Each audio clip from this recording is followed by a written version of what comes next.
అడ్డమేది.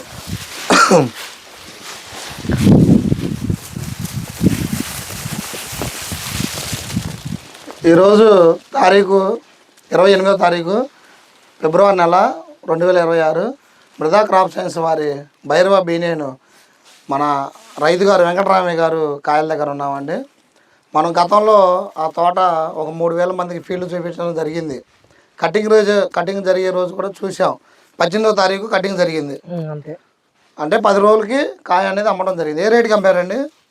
17,500 మార్కెట్లో 17,500. ఎక్కడ అమ్మారా? ఎక్కడ ఊళ్ళోనే అమ్మారు. 17,500 ఊళ్ళో 17,500 అంటే మార్కెట్లో అక్కడ 18,500 పడతాయి. 1000 రూపాయలు ఖర్చులు ఉంటాయి కాబట్టి. అంటే జెండా పాటకు పోయిందా? జెండా పాటకు పోయినట్టేనా?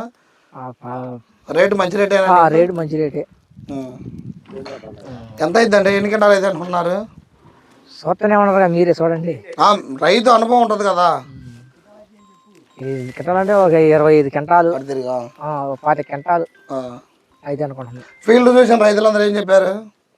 బాగానే ఉంది అన్నారు. బాగానే ఉందన్నారు. మళ్ళీ ఇప్పుడు తోటలో ఎన్ని కాయలు ఉంటాయి? 10 కింటాలు కాయ ఉంటాయి. అంటే ఓవరాల్గా ఎన్ని కింటాలు అనుకున్నారు మీరు? 35, 40. రైతులు చెప్పింది నిజమా అబద్ధమా? నీకు కంటికి అగపడదా? అగపడదు బాగానే. కాటాల్లో ఎలా వచ్చేది అనుకుంటున్నారు మీరు? కాట వేసిన 39.5, 40. ఎంత వస్తుంది బస్తా? బస్తా సాసొప్పు 40. బస్తా 40.